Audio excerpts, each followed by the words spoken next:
Hey guys, I'm Urizi. This story is all about what if Naruto was born before the Nine Tails attacked. Really, how much can small things affect the world? Little things like the color of someone's hair? Their mentor? Maybe, their date of birth? Before we proceed with the story, please like and subscribe to this channel if you liked the video, and don't forget to check the description for the other works of the author if you liked the story. Let's start. Chapter 1, New Beginnings. Ka-san.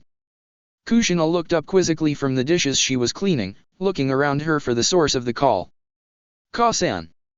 She looked around again, only this time a young boy slid into the kitchen, his bare feet slapping pointedly against the tiled floor. The tall red-haired woman chuckled at her son's antics before putting down the bowl she had been wiping. What is it, Naruto-chan? The small boy beamed up at his mother, his foxy smile practically glowing. Kushina smiled warmly at her son, bending down with some difficulty to gently stroke his whiskered cheeks. To-san is hiding again. Kushina chuckled more loudly this time as she struggled to stand up straight again, using the counter to pull herself up. Naruto just stared strangely at his mother, walking up to her and placing his small hands on her large round belly. Ka-san, when is Miyamoto going to be finished cooking? Kushina just laughed again, somewhat regretting letting Minato explain to Naruto why she had been slowly getting larger in the past months. A few more weeks, Naruto, the redhead just laughed, already anticipating the fun he would have with his sibling. How does she fit in there if Ka-san already has a fox in her tummy? Kushina sighed, another thing she regretted Naruto being told about. You know, we'll tell you when you're older. Now come on, if To-san is hiding, what do we do? Naruto groaned, her lack of explanation annoying him, but quickly covered it up behind a beaming smile, letting his brow crinkle cutely in thought. We find him. But To-san's using the high ration, I think that's cheating. Kushina just raised an eyebrow as she looked around, using her senses to try and locate her wayward husband. Really? Well, I think you're right, Naruto-chan, that is cheating. Naruto just giggled as he knew what was coming next. Kushina quickly raised her arm and smiled down at her son, and cheaters need to be caught. Suddenly a large golden chain shot out of the woman's palm, darting through the various rooms of the small two-story house the family lived in. It snaked about, coiling around the rooms until it sneaked up behind an unsuspecting blonde man in one of the upper rooms. Before Minato knew what was going on, he suddenly found himself completely ensnared by the same large glowing chain, completely immobilized as it carried him through the house. He came to a floating rest in front of his laughing son and amused wife. He tried to keep a stern face, but he couldn't stop his own smirk from breaking through. Now Naruto, I didn't think you would bring your mother into this, it was supposed to be a fair game. The 6-year-old just shook his head furiously in that way only young children could. Nuh-uh. When I go to the academy, I'm going to be a shinobi, and a shinobi has to use every advantage to win. Minato just chuckled as his wife finally released him from her special chains, rubbing his wrists where they had been secured just a little too tightly. Well, at least you're right about that. He bent down and tousled his son's spiky red hair, the perfect mix between his own and Kushina's, annoying him appropriately. But what's even more important than that? Naruto once again entered his adorable thinking pose that had literally had women drop their groceries so they could cry out kawaii. Teamwork and always sticking by your comrades. Minato just nodded with that same warm smile on his face as he patted his son's hair again, much to the boy's chagrin. Right. He stood up again, giving a soft kiss to his wife as his son turned away in embarrassment of the loving action. To-san, Ka-san, why do you have to do that around me? Both parents just laughed as they stared at their son with bemusement. Kushina especially stared at the young boy critically, so like she had been when she was that age, yet in every other aspect he was his father's son. She was just happy he had inherited the Uzumaki hair, or people would never believe he was her son.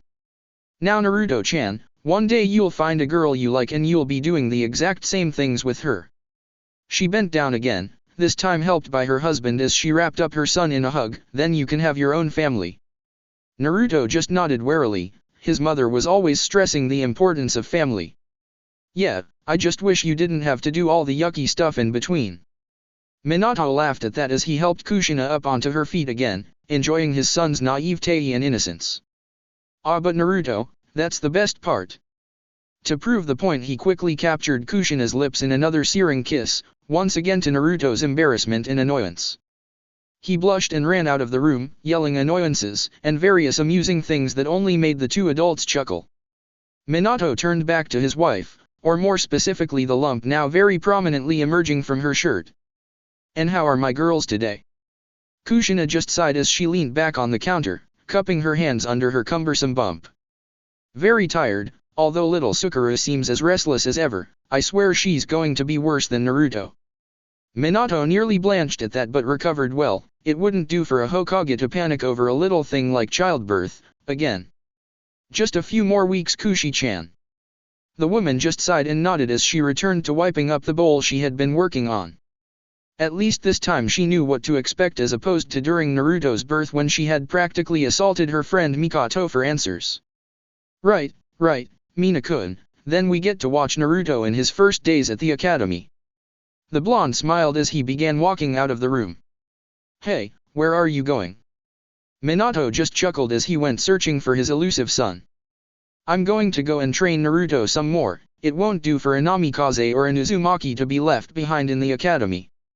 Kushina just smiled sweetly as she turned back around. She winced as she felt the baby kick again and rubbed her swollen stomach soothingly.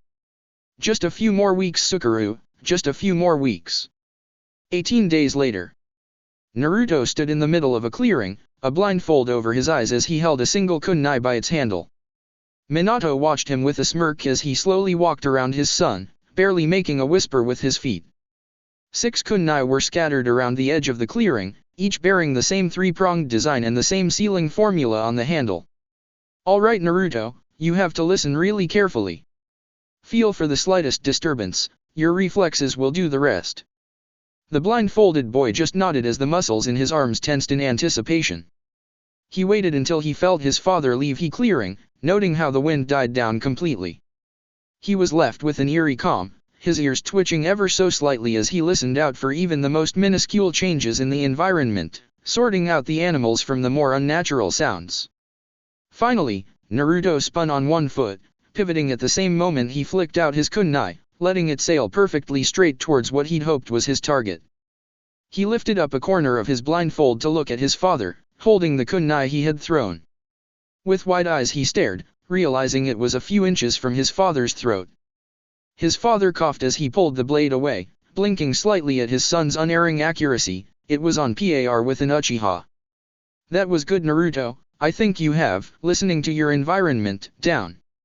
He looked down at the shining kunai again as he gulped, still a little startled that a kid not even in the academy had gotten so close to a vital spot. It was a good job he was the fastest man alive. He smiled a little, thinking that there was definitely no doubt that Naruto was his son. Although he did wish he had inherited his blonde hair, he could only hope for little Sukuru. "Your accuracy is spot on too." Naruto grinned broadly, jumping up and down in a little celebratory jig as his father chuckled. "But that's no excuse to get complacent. Remember to always keep training no matter what the circumstances are. If you aren't at your peak, then how are you supposed to protect your comrades?" He knelt down, pulling his son up onto his shoulders, much to the little redhead's delight. "Or your family?" Naruto just nodded determinedly, fire in his eyes as he made an internal promise to never stop training and to always protect the people closest to him. "Minato." The blonde spun, unintentionally making his son giggle as he was thrown about atop his shoulders. He watched as his wife came staggering out into the garden clutching her stomach as she wheezed. "Kushi-chan." Kushina just continued to pant before she groaned suddenly, her knees bending a little as she quickly went through her breathing exercises. "She's coming Minato." The man just blinked as he stood there, stock still, his mind shutting down. Thankfully his son quickly knocked him on the head once, shocking him out of his daze as he suddenly flashed across the field so fast Naruto had to hold on or risk getting thrown off. "Oh okay, we just need to call Biawao right?" Kushina just nodded quickly between labored breaths as Minato hurriedly looked around, carefully setting Naruto down on the ground before disappearing into thin air. He returned a few moments later holding a flustered and slightly irritated Biawao. The woman took one look at the situation before gently placing a hand on Kushina's shoulder. Instantly the woman relaxed as calming chakra began to flow through her system, allowing her to fall limply into Minato's arms with a lazy smile on her face. The blonde quickly began to carry his wife off, an enormous smile on his face before a small voice interrupted him. To-san, what's going on? Minato froze and quickly rushed back to his son's side, making sure not to disturb Kushina too much. Don't worry about it, Naruto, everything's fine, just wait in the house. Naruto just nodded uncertainly as he looked between his smiling father and his now blissfully drugged mother. Just think of this, Naruto, by the time I come back tonight. He looked down at the large bump under his wife's clothing. You're going to have a little sister. Naruto smiled brightly at that, forgetting all the confusing things that had happened so far. Minato stood up, but not before tussling his son's hair, quickly making his way through the house as Naruto followed. The little redhead watched from a window as his father carried his mother away towards the safe house where she could give birth. For a moment he was confused that they weren't going to the hospital, but he didn't really understand all that much about where babies came from anyway, so he just shrugged. He looked around while grinning deviously. He had the house to himself for a few hours. Naruto was getting a little worried. He had finished training a few hours ago and had taken to just lazing around and raiding the fridge when he could. Now he was sitting by the window, looking out over the village as he waited for his parents to return with his new sister. He was excited as well. He was going to play with her loads and teach her lots of things like jutsu, as soon as he learned some, of course. He already had the substitution down. It was part of his father's speed training to see how many times he could substitute in a minute. Now though it was getting late, it was well past his bedtime, not that he would ever admit to needing one. However, his eyelids were growing heavy. Yet, he wanted to be awake. He was eagerly awaiting for his new family to return home. Even so, his vision was getting a little cloudy and the couch he was lying on was getting increasingly comfortable. He didn't think it would matter much if he just closed his eyes for a few minutes. He was sure he'd have plenty of time before his parents got back.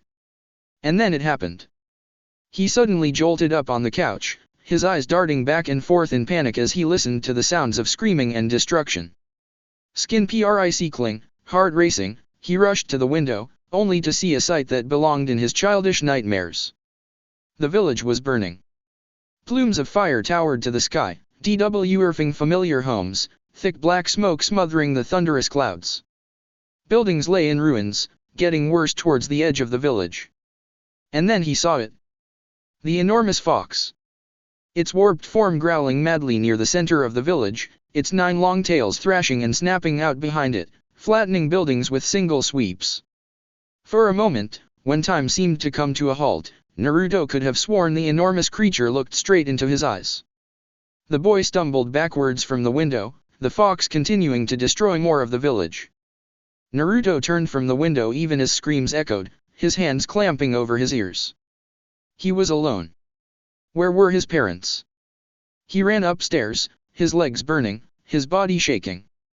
He swallowed frightful breaths, wrenching his eyes shut, diving onto his parents' bed as he dug underneath the covers, snuggling tight into the gentle, lingering warmth they left behind. Suddenly, surreally, his father appeared. Looking around frantically, he called, until he spotted Naruto, a lump in his bed. He quickly ran over, going down on one knee as he looked his son straight in the eyes. Naruto didn't know why he was wearing his Hokage coat. Naruto, I really need you to be brave right now. The redhead nodded quickly as he stifled a sob, trying to pull himself into a more dignified position as his father gave him a weak but warm smile. You need to come with me, there's something we have to do. Naruto nodded again, confused, but he could never turn down his father before, on anything. Minato smiled again as he pulled his son into his arms, lifting him up off the bed. To-san, where's Ka-san, and Amuto? Minato didn't say anything, but if Naruto had seen his face he would have noted the single tear that rolled down the usually unflappable Hokage's face. Both disappeared in an instant, reappearing only moments later to the louder screams of terrified civilians. The acrid stench of destruction and burning was full in Naruto's nostrils and it made his eyes water. His father set him down on the roof they had arrived on. He looked around until his eyes landed on the fox. It was looking straight at him, its massive jaws pulled back in a snarl as it continued to swipe at the shinobi, attempting to stop it. He was about to scrabble backwards, away from the unbelievable aura of oppression and darkness the beast gave off. His father's words suddenly came back to him. He needed to be strong. He stood in trembling feet, watching as his father summoned Gamabunta down on the fox's head. Naruto was suddenly swept off his feet again as his father picked him up, all of them vanishing once again until he fell to the floor. He looked around again, immediately spotting the shock of red hair that could only belong to one other person. Ka-san. Kushina swept up her son into a hug even as a large altar poofed into existence behind them, summoned by Minato. The Nine Tails was thrashing around violently, wondering where it had been taken now in its red haze of vision. Naruto, I love you, please be strong. Naruto sobbed again, not understanding what was happening. It was all going too fast for him. Ka-san, I don't understand. They both looked up as the enormous demon crashed its hand down on the ground, upsetting the earth and creating a massive cloud of dust. All he saw was his father standing there, his shirt blown open as he just stared at the enormous fox, bound by the chains erupting from his mother's back. He found himself being laid back in the altar, staring up into his mother's perfect purple eyes. He saw the tears. They were swollen and red, but they looked down at him comfortingly. It's going to be okay, Naruto-chan, everything's going to be okay. Naruto just nodded, his mind not working right as he tried to take comfort in his mother's eyes. Suddenly he felt a blinding pain like his insides were being set on fire. He screamed out, but his mother just held him tighter, pulling him into her chest as fresh tears spilled down her own cheeks. Naruto was breathing heavily, his breaths coming out in rasps as the pain continued to flow through his body, not even noticing the seal that began to write itself on his stomach. He opened his eyes, only to freeze in shock as he saw his mother standing over him, holding back the enormous claw of the beast. She gulped, tears streaming down her cheeks as she took one last look at her son. Naruto she fell limp a moment later, her body falling to the ground in a growing pool of her own blood. Naruto could do nothing but stare in shock, frozen by fear and disbelief as he watched his mother's body draw its last breath, still looking into his eyes as they locked together one last time. He didn't even notice as the great beast dissolved in front of him, the energy rushing into his body that was already numbed. Seconds, or maybe hours trickled by as he just lay there, staring at his mother's body until a warm hand found its way onto his shoulder. He turned, almost mechanically, to look up at the pain-stricken face of his father, although he hid it well. Naruto looked down at the strange spiral seal on his father's stomach, not knowing an identical one now rested on his own. Tato-san. Minato just smiled weakly at his son, already feeling his life slipping away and finding the words hard to speak. Know that we're proud of you, Naruto, we always will be. I wasn't fast enough. He coughed into his hand as he slumped down onto his knees, his body growing weaker. You have to be faster for me, okay, Naruto? Naruto just nodded his head in a stupor, a part of him not really believing that any of this was really happening. Minato's last action on this earth was to take off his coat and slowly wrap his son in it before his body slumped to the ground, lifeless.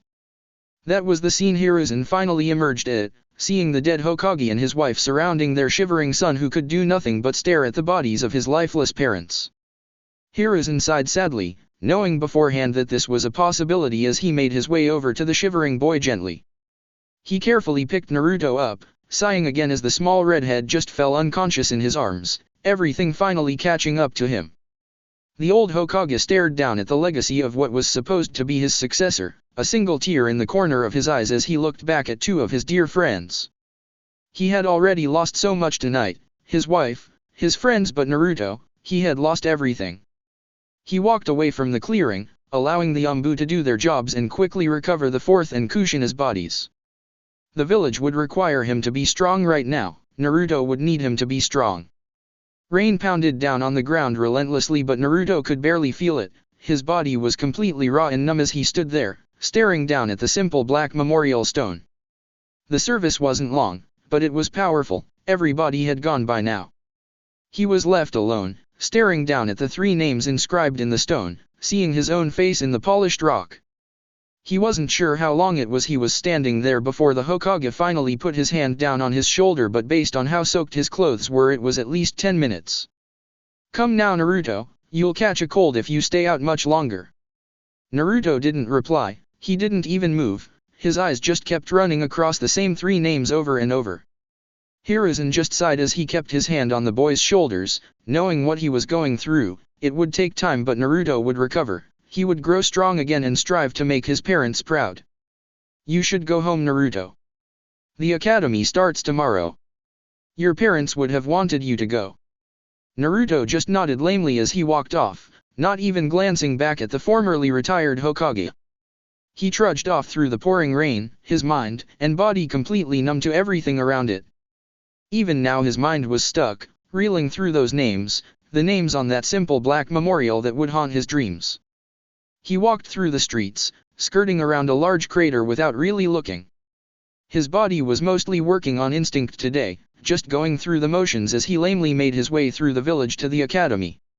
He was wearing one of his father's old tracksuits. He didn't know why he had picked it out specifically, but it was smooth and smelt of his father. His forever untamable hair spiked out around his head and he ran a hand through it, remembering how his mother always tried to make it fall flat like her own. His hand fell back down to his side as he crossed the threshold of the academy, sliding round people like a ghost as he glided towards his classroom. He took a seat at the back, idly noting the faces of some of the other students as he moved past. Some were crying while others were consoling their friends to the best of their abilities. Most were shocked but otherwise okay. He noticed a young raven-haired boy take a seat at the back on the other side of the class from him. He too was very quiet and reserved. He sat down, not really watching as the rest of the class slowly trundled in, no real haste to any of their movements. The Kyuubi attack had hit hard and fast. Nobody had escaped without some damage. Naruto looked down at his own stomach, knowing full well what he now contained within him, the very creature that took away the lives of his parents. He didn't know it, but his fingers were clenched hard on the table, his fingernails scoring through the wood with a noticeable shriek. It earned him some strange looks from the rest of the class, not that he particularly cared. Nobody sat next to him. He didn't know if it was because of who he was, what he contained, or just because of the vibe he was giving off. He was glad for the solitude, it let him think, although that probably wasn't for the best as his thoughts tended to drift towards the darker side nowadays. Finally the last of the students took their seats as the sensei cleared his throat, starting off with a relatively boring lecture about how the attack on the village wouldn't weaken their will of fire or something like that. Naruto zoned out, only keeping a wary ear out for any useful information. He still hadn't forgotten the promise he had made to his father, the last promise he could ever make to his father. He was going to get stronger, he was going to get faster, he would protect those precious to him. He slumped down on the desk, earning a few more curious looks from his classmates as he closed his eyes. He wasn't sleeping, he was just tuning out everything like his father had taught him, a form of mediation he had learned to augment his senjutsu training. He was rudely awoken from his semi-trance though when the door to the classroom burst open. All eyes turned to the door where a young girl of their age now lay on the floor, her momentum having carried her through the door too far. She picked herself up with a sheepish grin, straightening out her clothes which looked very hastily thrown on, obviously in a hurry.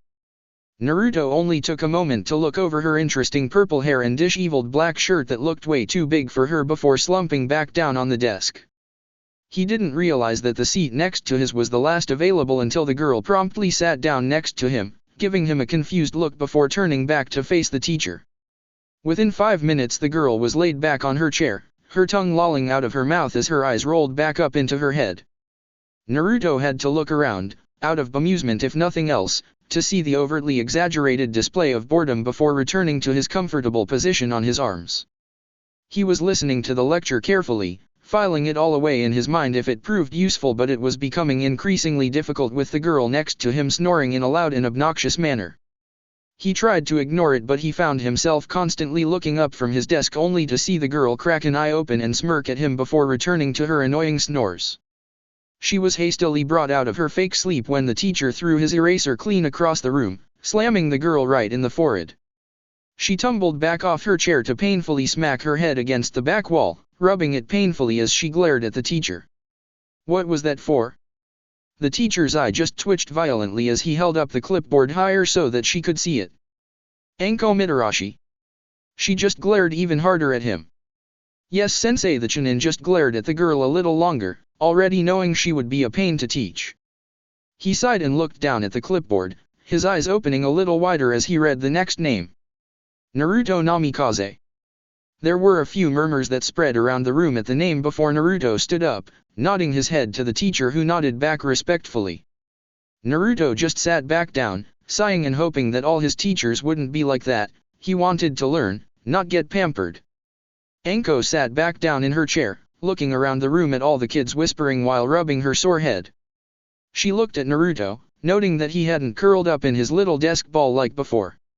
What's their problem? Naruto raised an eyebrow as he looked at the students Anko was motioning to inside. It's because of my name. Anko just stared some more, her own eyebrow quirking up at his cold tone as she looked back around. So what, means fish cake, right? A visible tick appeared on Naruto's head as he tried unsuccessfully to ignore the girl again. No, my surname. He turned to face her with a visibly irritated expression, and it means maelstrom. Anko just chuckled sweetly as she shook her head. Whatever you say. Fish cake.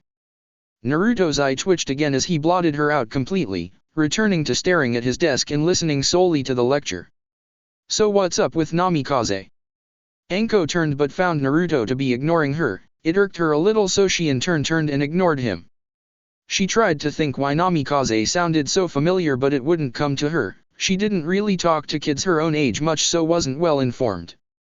Finally the teacher dismissed them for lunch break and everybody was surprised when a gust of wind seemed to blow through the class.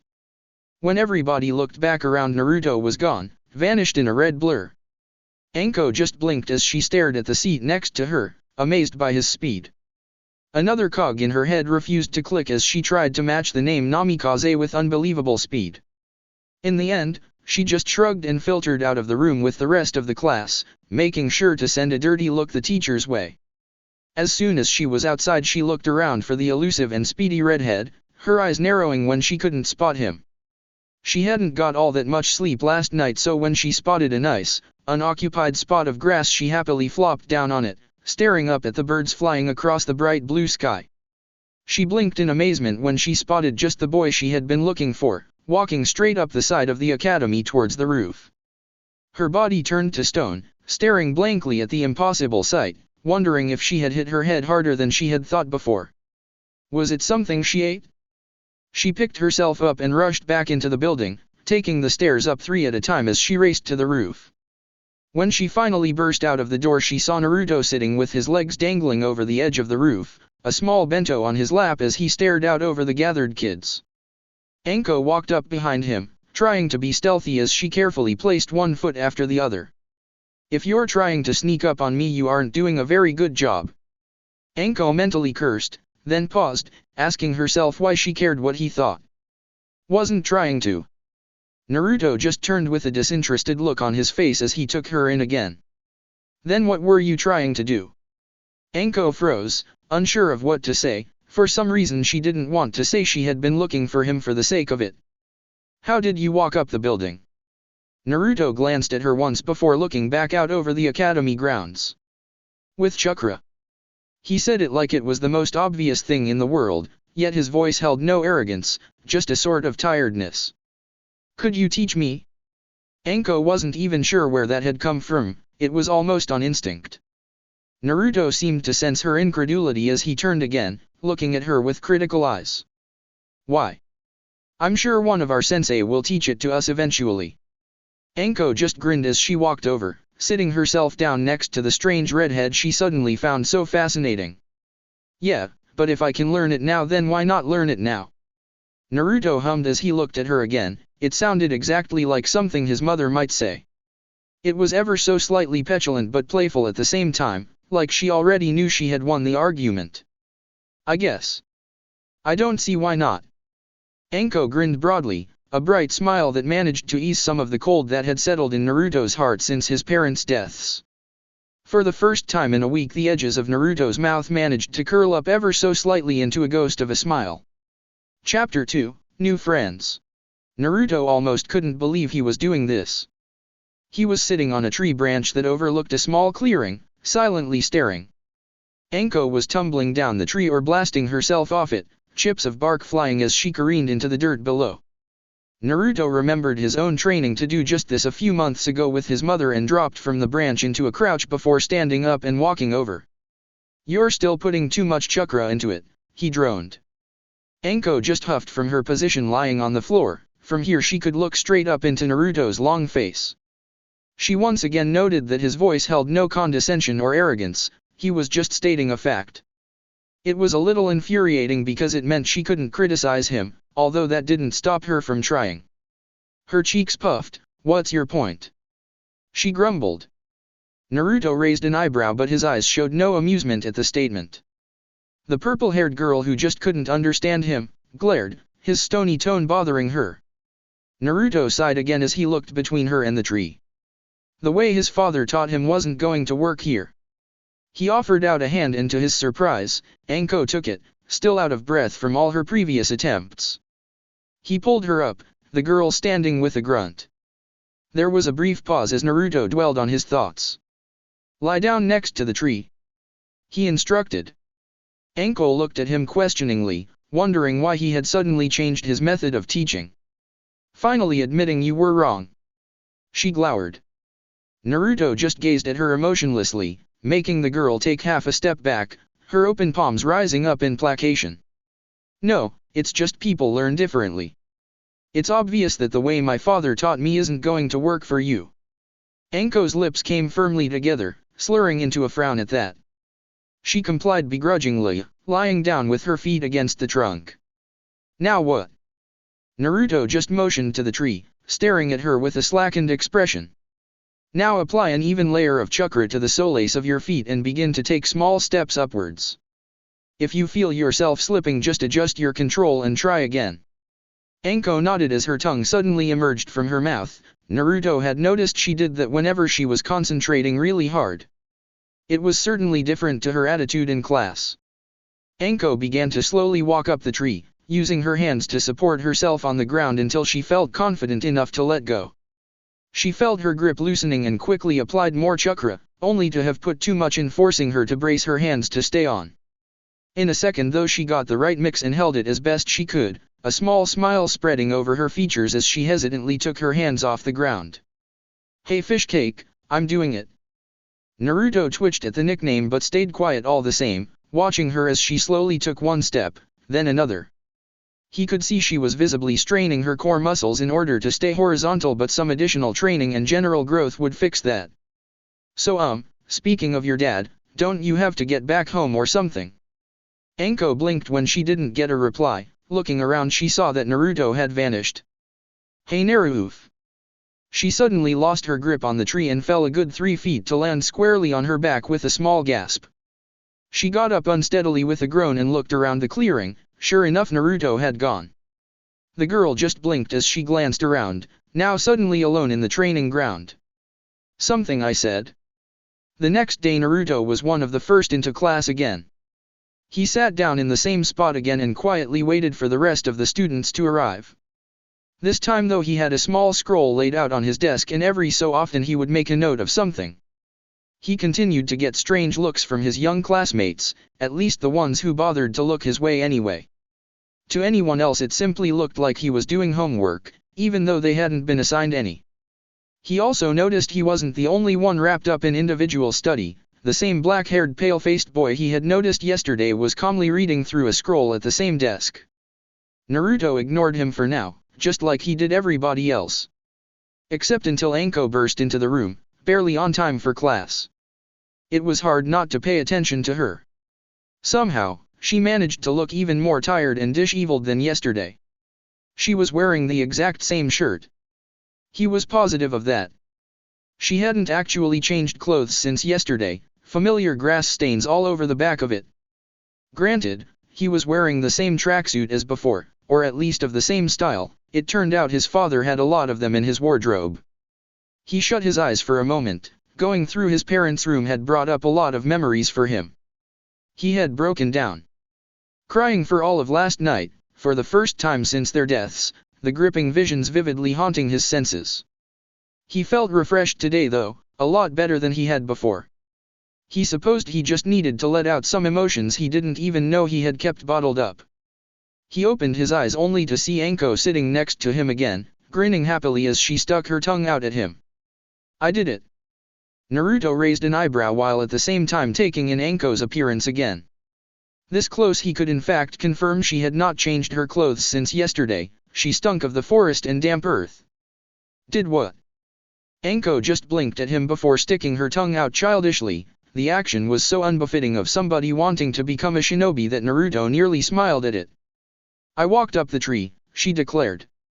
Naruto just nodded slowly as he turned back to face the slightly flustered teacher that had just entered the class. So you'll be eating with me again then? Anko just nodded with a shit-eating grin that clearly told him she would. It caused him to sigh, yet at the same time, he couldn't fight the tingle in his cheeks. His self-imposed isolationism had already begun to get old and he was warmed, yearning for the company. As strange as Anko was, it wasn't unpleasant to be with her. Of course Fishcake-sensei. She murmured with a goading smile. Naruto blinked at that but didn't turn, not allowing Anko to see the hint of a smile that quirked up his lips. The rest of the morning passed slowly. The redhead listened to what the teacher said while occasionally making notes of his own in his scroll. Anko was, well, Anko, she proceeded to piss of their teacher as much as physically possible, starting up cruel a game of dodge the eraser. The rest of the class, save a select few, seemed to find her antics just irritating, teacher included. One girl on one of the front benches laughed every time Anko would dodge the soft, chalk-stained projectile which earned her a few harsh glares from the teacher at encouraging the purple menace's behavior. Naruto took a moment to look at her. Long brunette hair that flowed down her back like a wave, pale skin, and the two red triangular markings on her cheeks that marked her as an Inuzuka. Minato, as Hokage, found it very important that Naruto be knowledgeable about all of the major clans in Konoha. It was important he didn't embarrass himself in a social situation, not that it mattered in the end. Other than that, the morning passed on without problem. Like clockwork, as soon as they were dismissed, he vanished from the room in a barely visible blur of red. When Anko chased him outside she saw him scaling the side of the building, almost taking lazy steps to walk up without problem. Tentatively she placed her feet on the wall, remembering everything the redhead had taught her yesterday as she slowly, but eagerly, scooted her way up the academy wall. A few kids stopped to watch her with amazement but she ignored them, focusing on the chakra flowing to her feet, keeping it even as she made her way up. Finally she was able to walk over the edge of the roof where a quiet Naruto was calmly eating from his bento. She was a little irritated that he didn't even mention the fact she had successfully walked up the wall, like it didn't matter. She sat down next to him in a huff, not even bothering to strike up a conversation as he just continued to eat. Naruto looked around, wondering why Anko hadn't started pestering him for something yet. He noticed she didn't have any lunch in front of her. Thinking she probably forgot it in her haste, he offered up his opened bento to her. Anko just stared down at the offering for a moment, blinking in surprise at the kind action that had no apparent prompt to her. Why?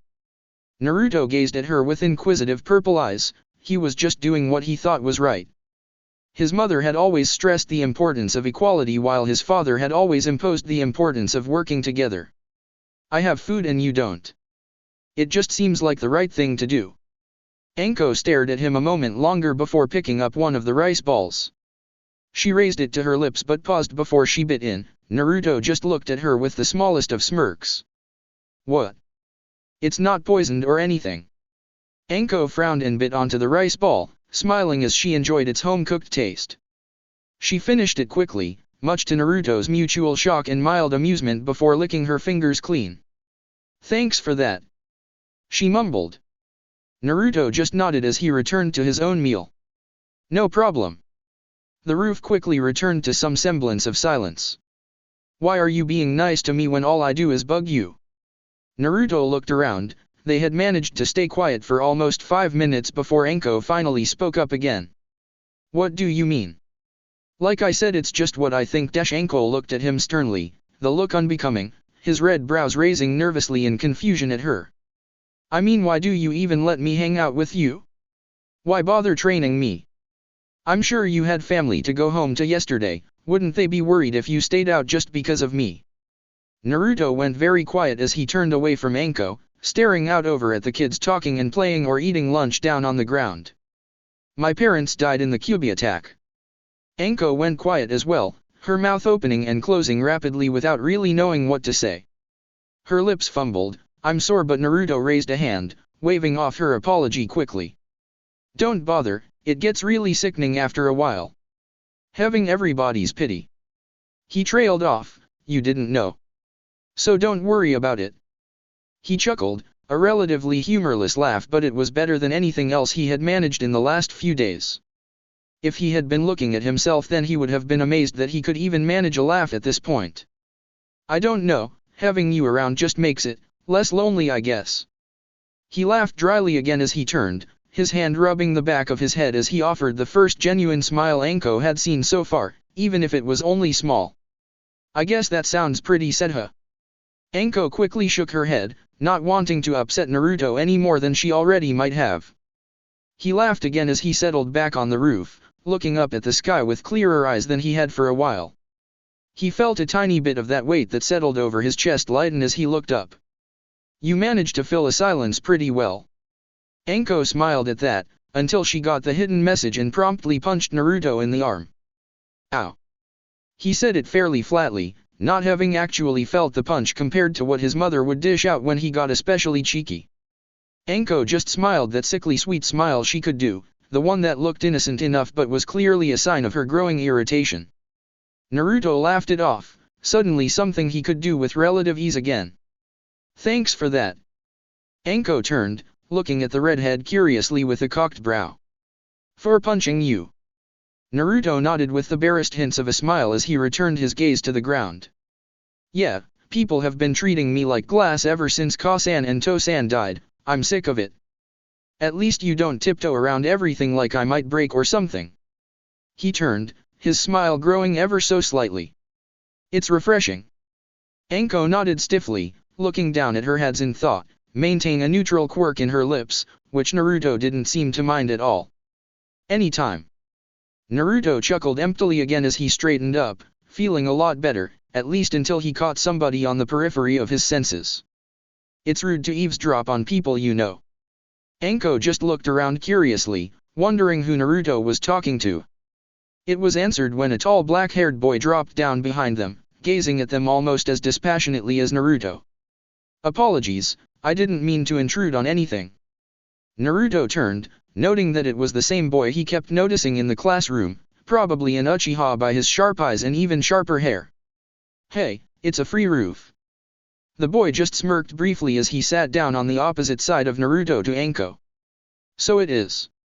You're Naruto Namikaze, correct?" Naruto just nodded, continuing to pick at his bento without much enthusiasm. "My mother asked me to look out for you." He reached behind himself and pulled out a spare plastic container with a lunch in, holding it in front of her. "Apparently she and your mother were friends. She asked me to give you this, but it appears you already have a lunch." He blinked suddenly as the food disappeared from his hands. "I'll take that then, thank you." He blinked again, looking around at Anko, who now happily began to eat away at the free food before chuckling himself. "Your friend is quite forward." Naruto smiled across at the black-haired boy. "Tell me about it." That earned him an elbow in the ribs as Anko continued to happily tuck into the food. The new boy just stuck out his hand, which Naruto quickly took, never one to be rude thanks to both his parents' lessons. "Itachi Uchiha." Naruto smiled and nodded as they shook. "I thought as much."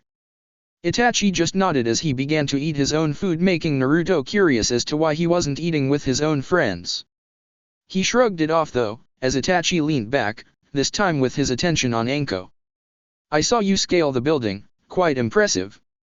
Who taught you how to do that?"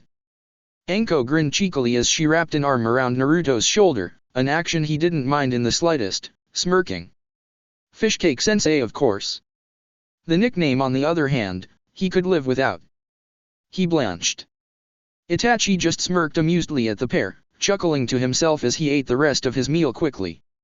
"I should have expected as much from a Namikaze, or an Uzumaki for that matter." Naruto smirked wide, in a challenging way. The boy raised himself to his feet. Anko, on the other hand, just seemed confused as she looked between the two.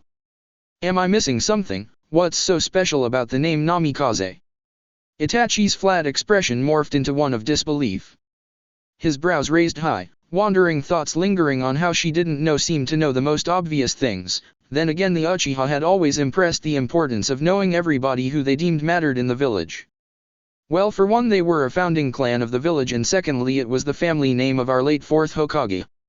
Anko quickly spat out the rest of her mouthful over the edge of the building in surprise, unknowingly covering the teacher below them in half-chewed rice. "You're the Hokage's son." She pointed a finger at Naruto as she blinked in shock. Naruto, on the other hand, just sighed as he gently brushed her almost accusatory hand to one side. "Was the Hokage's son? He's dead, remember?" His tone was a bit icier than usual, and Anko noticed, remembering back to when he had talked about people treating him differently. She chuckled sheepishly as she playfully punched him on the arm. "Yeah, well, I could still beat you down." Both Naruto and Itachi shared a look in surprise at the sudden turnaround, but Naruto quickly smiled, a small sigh of relief passing through his mind. The three of them stayed up on the roof until their lunch break finally ended, quickly being herded in with the rest of the students. Naruto took his seat in class. He wasn't too surprised when Anko snagged a seat beside him.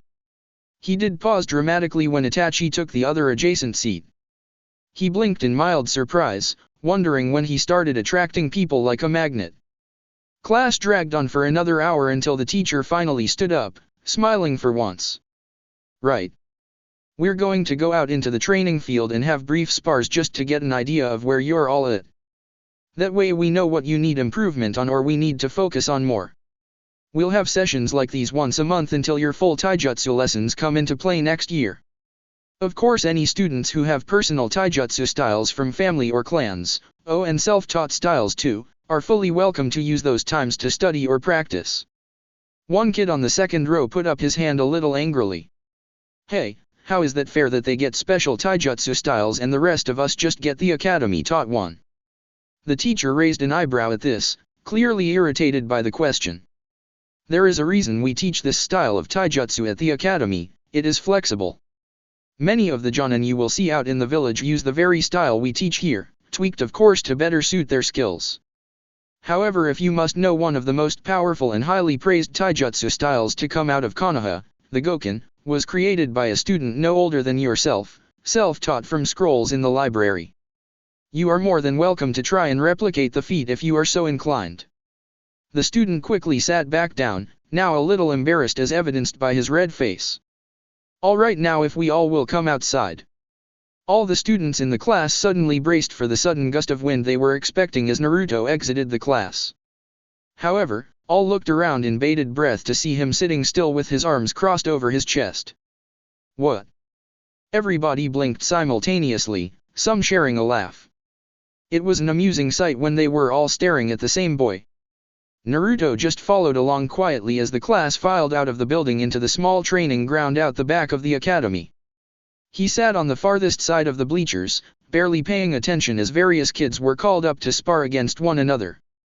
Most of the time it was pitiful at best, kids that didn't know the difference between throwing a punch and flailing an arm. Finally he watched with some curiosity as Anko was finally called up to fight against the brown-haired girl he had observed earlier. They took their stances and Naruto noted that Anko's form actually looked half-decent even if the other girls seemed more honed, most likely due to the fact it had been tested out through countless battles with members of the Inuzuka clan. Anko offered up a cheeky smirk as she leaned back slightly on one foot, putting all her weight backwards. Naruto narrowed his eyes at the strange and risky tactic, wondering what it would accomplish. He got his answer as Hana shot forward. Typical of their style, she rushed in without really thinking about the consequences. Her speed was impressive, especially for a fresh academy student, but even so Anko seemed prepared. At what looked like the last possible moment she managed to pivot on her back foot, swinging out of the way of the sloppy frontal assault. She quickly capitalized on her opponent underestimating her as she carried through with her momentum, completing her spin by bringing her elbow down on the Inuzuka's back. The girl was instantly floored, crumpling up onto the ground with a jolted groan. But she quickly recovered, rolling forward. She gracefully curled back up onto her feet with a determined look. Naruto was surprised by the seemingly uncoordinated yet efficient strategy that Anko achieved. Maybe he had been a bit quick when he so easily dismissed her hollow jibe at beating him. It continued in this strange manner for a minute or two. The girl would launch fast, but sloppy frontal attacks on Anko who would counter without ever moving her weighted foot. Finally, the Inuzuka seemed to twig what her opponent was doing, and in a surprising display of tactics, she readjusted her attacks. Suddenly spinning to one side as she ran forward, she launched a leg forward past her crafty opponent, intent on sweeping out Anko's leg with a battle cry. The purple-haired girl just smirked as she used her other leg to swing up, using that momentum to carry through, flipping her body around and delivering a harsh but effective axe kick to the other girl's face. The Inuzuka went spinning out of the small ring the teachers had set up, dazed, while Anko casually strode out. The teachers failed to hide their slack-jawed, shifty-eyed gazes at one another. It was damn near unheard of for a civilian to defeat a clan heir in pure taijutsu, especially this early on in the academy. Naruto just found himself smiling as Anko strode over, plopping herself down next to him with a look that said beat that. They had to wait another few matches, some more interesting than others, before Itachi's name was called up, followed by a civilian trainee. It was barely worth being called a fight. The boy just rushed the more stoic Uchiha, hoping to get in a lucky hit early on. Itachi simply waited for him to get close, diverted his barely coordinated punch away and delivered a quick but brutal open-palmed strike into the boy's chest. Needless to say, the boy was sent flying out of the ring while Itachi walked back over to the stands to sit next to Naruto and Anko. Many of the teachers were a little disappointed, hoping to see a proper Uchiha fight, many now looking out for any decent candidates for Itachi to spar with next time. A few more fights later and Naruto was finally called up, apparently the last spar of the day. Surprisingly, his opponent was another Uchiha, a boy with short and unruly black hair called Shisui. They both entered the ring, settling back into their desired taijutsu stances, which made many of the teachers widen their eyes. A few of them blinked at Naruto, instantly recognizing his father's personal style, built around the Namikaze's legendary speed. Shisui just settled into the typical Uchiha interceptor stance as Naruto cocked his head to one side. "You know that style is much more effective with the Sharingan," Naruto stated clinically. Shisui offered small smile in return, not rising to the jibe. "I have to make do until it surfaces, until then it has proven effective enough." Naruto just nodded with a small shrug as neither opponent moved, the inevitable problem arising when two taijutsu styles built around counter-attacking meet. Naruto decided to get things moving, considering the only disadvantage he had with his style was that his body wasn't at its peak speed yet. He moved forward, pressing off his dominant leg as he flashed across the small arena in a blur of red. Many of the students and even some of the teachers were left speechless from the display of speed. Naruto quickly unleashed a small but efficient sweeping blow to Shisui's left side, hoping that it was the boy's weaker side. He was wrong though, and even without his Sharingan, the inherent reflexes honed by training allowed the Uchiha to divert the blow from his body before counter-attacking with a higher punch aimed at Naruto's head. The Namikaze couldn't bite back a smile, finally allowing his style to come into its own. The whole concept of the Taijutsu style was to be faster than your opponent, allowing you to first predict their attack, much like the interceptor style. However, unlike the Uchiha's patented style, his did not work by diverting attacks followed by counter-attacking. Instead, the idea was to attack while your opponent was still attacking, strangely more of an interception than its Sharingan-reliant counterpart. He demonstrated this quickly as he moved his body out of the way of Shisui's precisely aimed, but too slow punch. He quickly brought his own arm up, landing 3 successive blows along the boy's arm at the wrist, elbow, and shoulder consecutively. While Shisui was caught off guard by the attack, he swung around, delivering a powerful kick faster than most could follow to the boy's chest. He was sent skidding back, but not quite out of the arena as a small smile appeared on the Uchiha's face. "Impressive." Naruto just nodded politely. His opponent's style was also nothing to be laughed at, even if it wasn't complete. If he was any slower, the fight would be swinging the other way for sure, and there would be nothing he could do about it. Deciding to finish it quickly as not to be upstaged by Anko, he rushed forward, dissolving into a burr of red. He span mid-stride, looking as though he was going to deliver a spinning kick to Shisui's chest again, only to suddenly drop down onto his back, spinning on the ground until he thrust upwards, catching the Uchiha in the chin. Shisui was finally sent flying out of the arena, not injured very badly, but that wasn't the point of the exercise, so Naruto didn't have to do any more. If the students watching weren't startled before then, they were now, even a few of the teachers were quieted by the performance. Most were writing off Naruto as a genin already, easily if his other skills matched his incredible taijutsu. That wasn't to say they weren't also impressed with Shisui, but without really seeing more of him fighting they couldn't be sure of his skill level. Naruto walked over and offered a hand to the dark-haired boy, who smirked and took the offered hand, letting the redhead pull him to his feet. They were done for the day, so the teachers just let them leave, and Naruto was about to go home when a hand caught his shoulder. He spun, only to see the smiling face of Shisui staring at him kindly. "Hey, you want to train sometime? It's so hard to find a good sparring partner when everybody you train with has the same style." Naruto paused for a moment in surprise. He had never really been invited to do anything before. Sure, I guess." Shisui just smiled in response, and he waved goodbye to Naruto and walked off. "Alright, I'll meet you at the Uchiha compound tomorrow night then." Naruto just nodded lamely as Shisui ran off, Itachi in tow, as they both headed back to their homes. Naruto noticed the grounds had pretty much been vacated except for Anko, who stood off to one side, smirking at him deviously. "What?" Naruto gawked.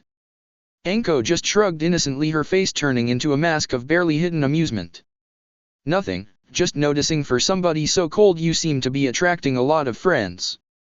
Naruto just chuckled. She wasn't the only one who had been noticing. It seemed the more he wanted to be left alone, the more people seemed to flock to him.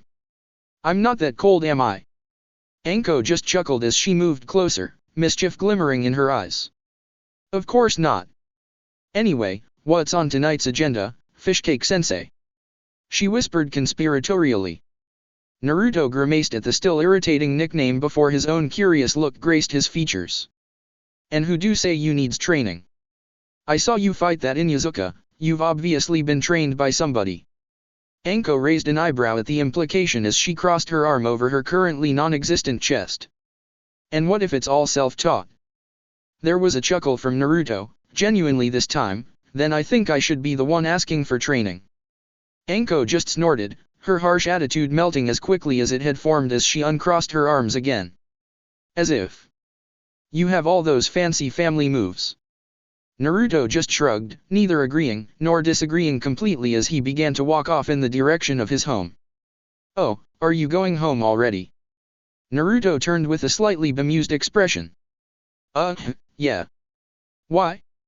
Aren't you?" Anko seemed nervous about something, even if she was trying to hide it well. Her hands were fidgeting behind her as she looked away from him. "Oh, sure." She made a turn to leave, and Naruto grimaced, getting the idea that she didn't really want to go home at all. He fought with it for a moment as Anko continued to walk away, far too slowly to be at all eager about where she was going.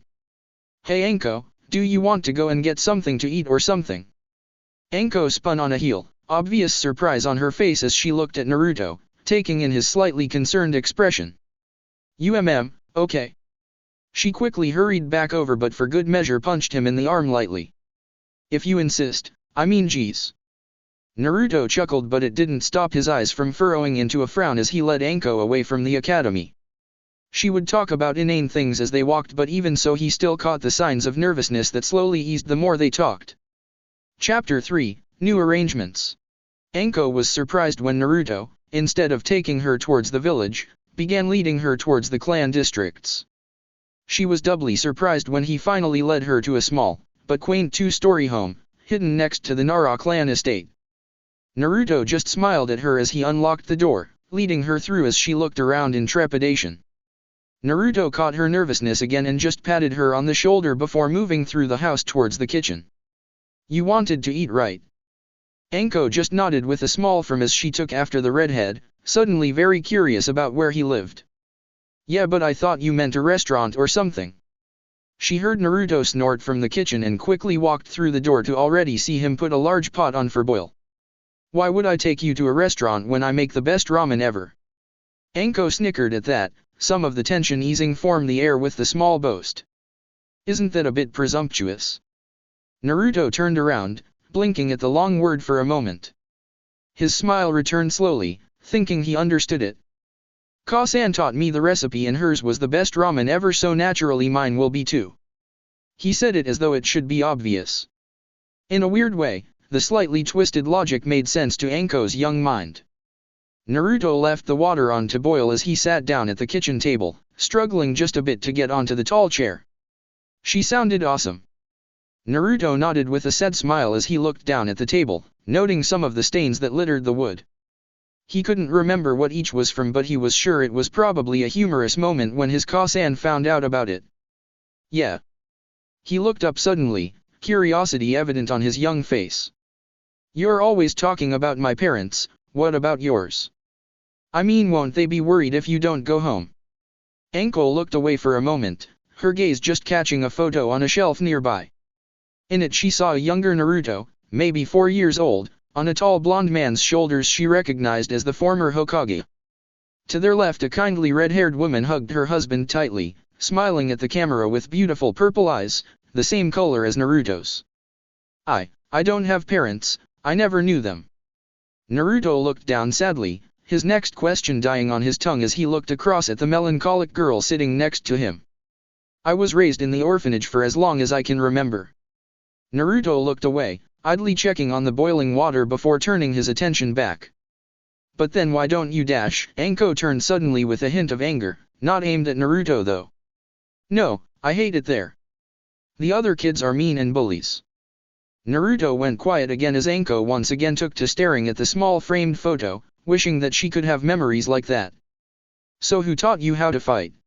Anko scowled at that, managing to tear her eyes away from the photo for a moment.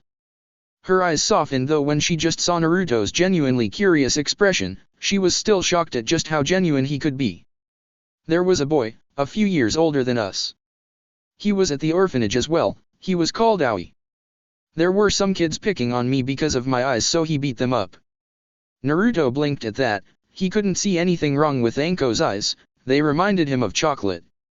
After that he taught me how to fight so I could protect myself, then he left, went to the academy and I never saw him again. Naruto nodded at that slowly, still trying to puzzle out the thing with Anko's eyes as he failed to prioritize in his mind. Ever since then the other kids just ignored me, treated me like I didn't belong just because I defended myself. The people who work there hate me as well, I can tell, they ignore me too and think I'm a bad influence on the other kids. Naruto wasn't quite sure what to say at this point, he couldn't imagine living like that, it seemed really lonely.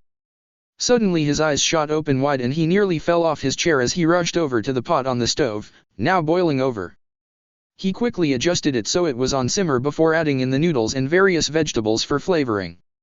When he returned to the table, Anko seemed pretty much back to her usual self, the sadness in her eyes gone, or at least hidden for now. Naruto didn't say anything, not wanting to upset the girl any more than he might have already. They stayed in silence for a little bit as Naruto continued to cook and Anko flitted her gaze between him and the photos dotted around the room. Finally, when the ramen is ready, Naruto lay it out on the table in front of Anko, giving the girl a small smile as he did so. Itadakimasu. Anko nodded back with her own fleeting grin before tucking into the steaming ramen, her eyes immediately lighting up as she drank in the broth. Het, Fis's Ryagi Goog.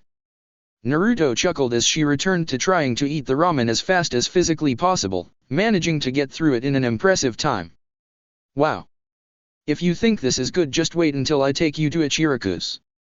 Anko just nodded happily as she drank down the rest of the broth, smacking her lips loudly in satisfaction. If it's better than this, then I'm in. Naruto chuckled again as he took her bowl, bringing it over to the sink where he could wash it up later. He turned back around with a smile and Anko suddenly looked very meek, her hands once again fiddling behind her. So thanks for the food, I guess, I should, probably go then.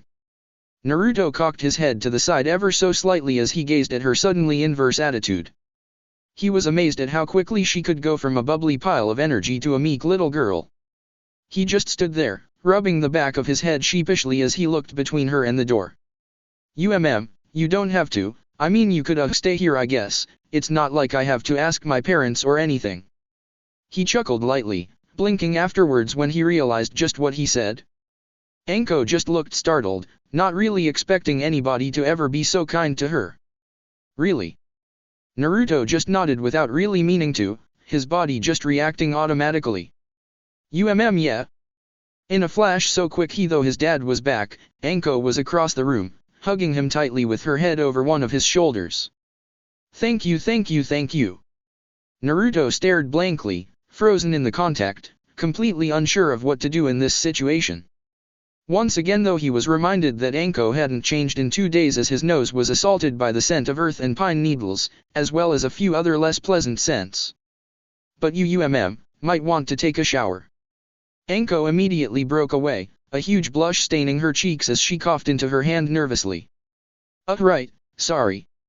Naruto led her to the bathroom where she quickly ducked in, still managing to maintain her slight blush the whole way there. Naruto laughed as he went back downstairs, scampering away to grab his scroll. He had left it absently in the hallway along the way. He sat at the kitchen table, eating the rest of his ramen calmly as he occasionally scribbled down a note in his scroll. By now he would usually be out doing his normal exercises, but he supposed that could wait for a day, while he had a guest. He heard Anko before she came in. The smacking of her damp feet against the tiled floor was a dead giveaway. However, he wasn't expecting her to come down only wrapped in a towel, covering her almost like a full dress. She laughed excitedly with a hand behind her head, her eyes closed in a sheepish way as she motioned to the towel with her hand. I just remembered I don't have any other clothes. Naruto blanched, a strange blush spreading across his face before he beat it back, not even sure why it was there in the first place. Oh. Right. There should be clothes that fit you in the closet upstairs, my parents never threw anything out. Anko just nodded, still with her eyes closed in that strange smiling fashion that somehow managed to look cute. Thanks. She quickly spun on her heel as Naruto turned back to his scroll, but not before his eyes naturally gravitated toward Anko's retreating form. He shook his head wearily, the day just kept getting longer. Anko jogged back through the house, taking the steps 2 or 3 at a time as she quickly hurried into a large room with double bed. She figured it was probably Naruto's parents based on the photos on the dresser. She opened up the large walk-in closet and was surprised by the mass of clothes she found. Naruto was right when he said his parents never threw anything away. There were clothes that looked like they would fit them when they were kids her age. She saw a load of the same tracksuit that Naruto always wore and wondered briefly if they once belonged to his father. Her attention was quickly diverted when she spotted the large white coat hanging at the very end on the closet. She blinked in surprise as she gently trailed a hand down its silky material, ending at the red flame pattern at the bottom.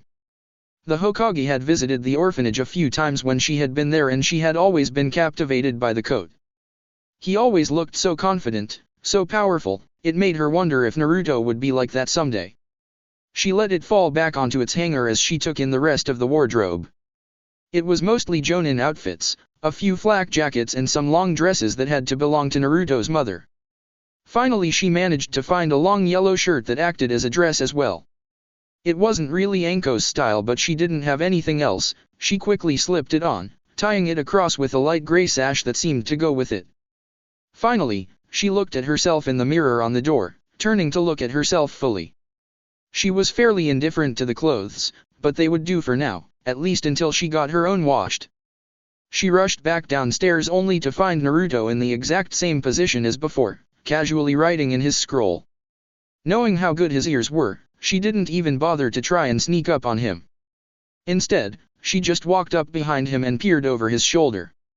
If Naruto minded the action, he didn't show it, but inside he couldn't help but notice how nice Anko now smelt. "Whatcha doing?" Naruto just lifted the scroll slightly higher so that Anko could see it better. However, when she looked, she just saw a bunch of seemingly random squiggles and the occasional annotation. What are they? Naruto put the scroll back down, putting away his ink brush as he rolled the scroll back up. Seals. My dad was a master in them. He had me practice my handwriting every day so that I could learn them as well. He told me to always have a scroll with me so that I could jot down anything that came to mind. He said it was how he first thought of the hierarchy. Anko blinked at the unfamiliar word, looking between Naruto's neutral face and the scroll a few times. The hierarchy what? Naruto's lips curled up into a small smile as he pushed off the chair, standing up next to Anko. The hierarchy was my father's signature jutsu. It allowed him to instantly move to anywhere he had placed a special sealing formula. His brow seemed to furrow in thought as he slowly moved into another room, carefully rummaging in a drawer before pulling out a strange-looking kunai. Most of the time he used these, he pointed out the kanji wrapped around the hilt of the kunai. He would throw them to surprise his opponent, then flash to it. He used the jutsu to end the Third Shinobi War, earning his nickname, the Yellow Flash. Anko just listened in amazement, starting to realize just why the man had been elected Hokage. Wow, he sounds really smart. Naruto nodded with another sad smile as he replaced the kunai in the drawer. Yeah, but one day I'll figure out how he did it, something not even his teacher could do, then I'll make him proud by making an even better jutsu. In that brief moment Anko couldn't doubt Naruto for a second. Despite his level voice she could feel his determination radiating off him in waves. He shrugged with a small smile, motioning to the scroll again, but until then, I have to work my way up from the basics like he did. Anko pouted at that. If there was one thing she didn't like, it was having to wait for something good, even if it was definitely worth it. However, a smirk quickly replaced the pout as she looked at Naruto. Well, just make sure you don't leave me behind when you become the fastest guy alive. Naruto's smile grew a bit as he laughed. Of course not. You're my friend, aren't you? Come on, I'm used to training at this time, you can join me if you like. He smiled again and walked out the room towards the large open field out the back of the house. Anko just stood still, rooted in her spot as she let Naruto's words sink in. She had never had a friend before, at least not anybody who would openly say it like that. While her tone had been joking, it was a genuine concern of hers. The only other person to ever show her any kindness had quickly abandoned her, thrown her aside to move on with their own life. She just didn't think she could go through that, again. Realizing she had zoned out a little and could hear Naruto calling her from outside, she quickly ran out, slipping on her sandals as she went. The two sparred for a while, Naruto testing out how effective Anko's taijutsu was. It was an excellent style, if seemingly haphazard, unrefined, and imbalanced. Despite her skill, due to his inherent speed, Anko was still unable to land a hit on him once. Even so, in that brief hour he managed to correct a few things that she had let develop into habits that would very well get her killed in a serious fight. By the end, the purple-haired kunoichi to be was panting and out of breath, while Naruto was only a little winded, his reactions slightly dulled. Usually, a session like that would have him feeling the same as Anko, but lately he had been less and less tired by what used to be exhausting. He looked down with narrowed eyes at his stomach, knowing exactly why that was. Anko caught her breath as she stood back up, sweat now soaking her clothes and slick-kenning the hair that wasn't tied into her pineapple-styled ponytail. How come you aren't even tired? Naruto just shrugged with a casual smile, for once not having to strain himself to do so. He always felt relaxed after a training session. It meant his mind was focused on one thing alone, keeping his thoughts from straying to the past. I'm just used to it, I guess. Anko just nodded, too tired to argue with the explanation as she slowly walked back inside. She managed to catch a second wind as she straightened up, looking at Naruto curiously as he wiped off the small amount of sweat that had accumulated on his forehead. So where can I sleep? Like before, Naruto immediately froze, for some reason feeling incredibly awkward as he stood there and again not knowing why. Anko seemed to notice this and quickly clarified with a nonchalant shrug. I'm okay with the couch if you don't have room or anything. Naruto quickly shook his head, managing to push out a small smile. No, we have a few beds or some fold-out futons. Recently he had just been sleeping in his parents' room, ignoring his old room in favor of the one that reminded him of his parents. Anko just nodded as Naruto led her upstairs again, this time in the opposite direction to the master bedroom and the bathroom. As they passed a slightly open room, Anko peeked in subtly, noticing the colorfully painted walls and small but cozy crib set up in the corner.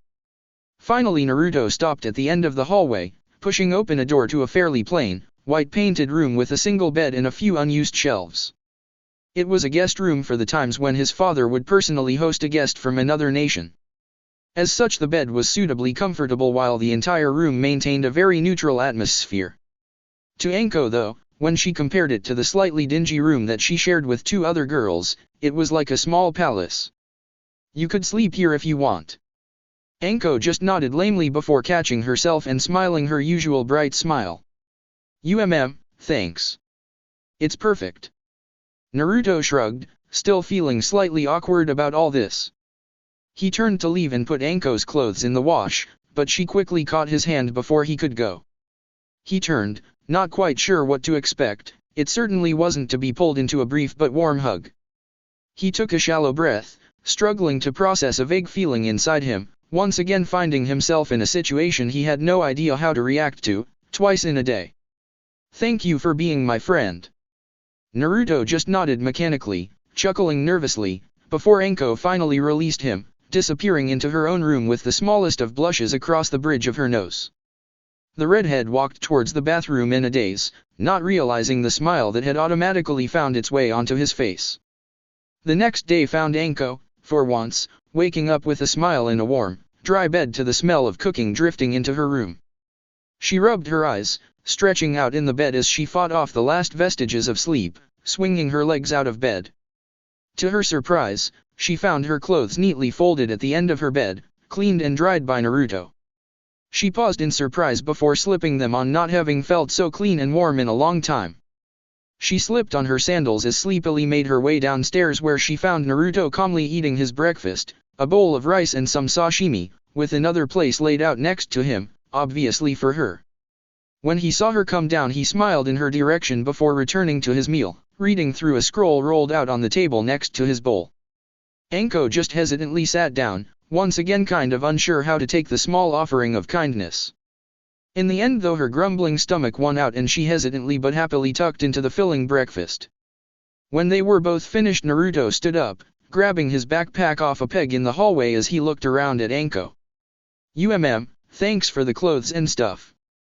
The redhead just smiled and shrugged, making the young girl curious as to how he could be so offhanded about the kindness he showed her.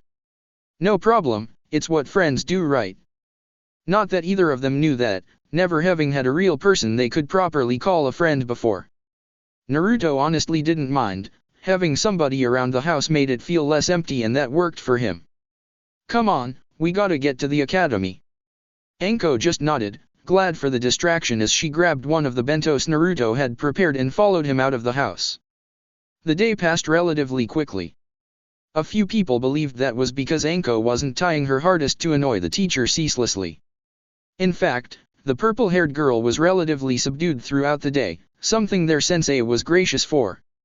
She looked to be in thought during class, not about the boring lectures of course, but about a certain red-haired boy who she couldn't puzzle out. Itachi joined them at lunch again, surprisingly with Shisui in tow, the two Uchiha apparently having become easy friends since the other day. Finally the day ended and reluctantly Anko returned to the orphanage, not accepting Naruto's offer to come around again. She wanted to, but it felt so wrong to be taking advantage of his hospitality, just to get away from her own problems. Naruto's body seemed sluggish after that. He would have to go home to an empty house again. But he managed to shrug it off as he jogged off towards the Uchiha compound, not forgetting his promise to Shisui. He knocked on the massive gate and waited for a few moments before a very unimpressed Uchiha opened it from the other side, casually observing the young boy with his Sherry non-active. "Yes." Naruto gave his best respectful bow, just as his father had taught him before, smiling lightly. "I was invited to spar with Shisui." He made sure not to phrase it as anything remotely like a question, and the man at the gate seemed to get that, moving aside for the boy to walk past. "Shisui's home is the last one on the left down that road." He motioned in the correct direction before closing the gate behind Naruto, walking off without a second glance. Naruto gave him one more look before walking down the road he had motioned to, quickly finding the right house as he knocked on the door. He was greeted by a kindly, but somewhat tired-looking woman who took one look down at him, smiling instantly. She had long black hair that fell about her shoulders in shiny waves, catching the weak sunlight that filtered through the trees in the area. Her eyes were the same black as most Uchiha, but like Naruto had noticed earlier, they had an unusual weight or burden to them. She looked well dressed and in shape, leading Naruto to believe she was, or at least had been, a shinobi, probably retiring as his mother had to raise her family. "You must be Naruto Namikaze, Shisui told me you might be coming over." Naruto quickly nodded with a small polite bow. "Yes, Uchiha-san." The woman smiled more fondly as she patted him on the shoulder. "There's no need for that, please, Shisui is in the training ground around the back with his friend Itachi." Naruto smiled in thanks before following her finger and walking around the back of the house. He rounded the corner only to immediately dodge back lest he be incinerated by an enormous ball of flames that suddenly roared in his direction. He poked his head around the corner again with wide eyes only to see a sheepish-looking Shisui and a slightly amused Itachi. "Sorry about that, Naruto, I was just practicing." Naruto just gulped as he nodded, having seen his brief life flash before his eyes. He hadn't eaten enough ramen. No problem." Shisui smiled more brightly at that, motioning for Naruto to come over to where he and Itachi were standing together. "Thanks for coming over. It's going to be good to have a sparring partner who doesn't know my every move." He purposefully looked at Itachi as he spoke, causing the other boy to simply raise an eyebrow at the semi-accusation. Naruto nodded in agreement. He just thought it would be good to have a sparring partner, period. Until now, he'd had play fights with his father who'd never really taken him all that seriously. It would be beneficial to have an actual spar with somebody else on, or at least close to his level. "Do you want to start straight away?" Shisui nodded with a careful grin as Itachi quickly moved out of the way. He too wanted to have a spar with Naruto, but thought he would let his other friend go first. It intrigued him to see somebody defeat somebody like Shisui who had nearly as good a grasp on the interceptor style as he did. Both boys settled into the makeshift ring that was set up in the training ground, falling back into their individual stances. The fight was relatively short, as was pretty much expected after Naruto's display in the academy. However, Shisui learned a lot from it. One thing he knew was that he seriously needed to activate his Sharingan to make his style as effective as it could be. Another was that Naruto didn't pull punches in a spar, ever. His aching ribs were pretty much testament to that. However, he was happy, hoping that he could learn from his defeats and better himself, as was the Uchiha way. He moved to the side, limping slightly from a particularly vicious kick from Naruto as Itachi took his place. "If you don't mind, I would like to spar as well." Naruto just nodded with a small grin, feeling slightly confident after beating Shisui again. Like his other opponent, Itachi settled into his taijutsu stance. Only, this time Naruto was surprised to see him shut his eyes calmly. He concentrated for a flash, opening them again, revealing a single Tomo Sharingan rotating slowly. Naruto blinked, completely stunned. Only for Itachi to use that to his advantage, rushing forward and going in for a low sweep in order to take out Naruto's speed advantage early. The redhead flipped back out of the way, using his hands to push off the ground to avoid the low leg only to get a surprise as Itachi spun again, this time pushing off the ground and catching Naruto with a harsh kick in midair where he couldn't dodge. Naruto was sent flying back, but he caught the ground in time to land in a stable 3-point stance, a grin now on his face as he held his ribs. This time he was one to engage, feinting to the right only to duck down and try to deliver a fast uppercut to the Uchiha's chin. Itachi pulled his head back at the last minute, flicking out his arm in order to catch Naruto's shirt so he could use his momentum to flip the other boy. However, his hands met only air before he felt Naruto slam into him from behind. This time he was the one to skid across the floor. Both boys stared at one another, one with a grin and the other with a reserved smile as they both straightened up. Shisui was amazed by what he had seen, or hadn't seen due to the speed Naruto was able to move at. He had never seen anybody land a hit on Itachi before. The two boys traded a few more glancing blows, Itachi using his Sharingan to predict Naruto's fast movements while Naruto just used his speed to evade Itachi's counter-attacks. It was fairly clear from an outsider's perspective that the boys were perfectly matched, neither gaining the upper hand on the other. Finally they both stopped, panting from the drawn-out spar as they stared across at one another, both smiling from the good fight. "Very impressive, your style seems to be able to find all the weaknesses in my own." Naruto just nodded as he straightened up, wiping a line of sweat from his forehead. "Yeah, and your Sharingan's damn hard to get around, I can't wait to fight you when it evolves." Itachi just smirked. He shared that sentiment completely, as did Shisui. They were interrupted by slow clapping form behind them, all three boys turning to see an older man Naruto immediately recognized as the leader of the Uchiha clan. He looked a lot like an older Itachi with a more pronounced jaw and slight wrinkles around his mouth and eyes from age. "Impressive Itachi, I'm proud that you have already advanced so far with your abilities." The younger Uchiha just bowed politely. "Thank you, father." Fugaku smiled and turned his attention to Naruto, his eyes narrowing slightly even though his smile didn't falter. "You're Naruto, then. I remember seeing you when you were much younger, cradled in your mother's arms when she would visit my wife. I see a lot of your father in you, especially in your abilities and speed. The two of them wanted you and my son to be friends, and it seems that had happened naturally without any intervention. I hope you can keep Itachi on his toes. As future clan heads, you two need to be as powerful as you can be." Naruto nodded respectfully in the older man's direction, feeling like there was a more subtle message behind the polite words. "Thank you, Uchiha-san." Fugaku just nodded, turning his attention back to Itachi as he motioned with his hand. "Come Itachi, I have a clan meeting and your mother needs you to watch Sasuke."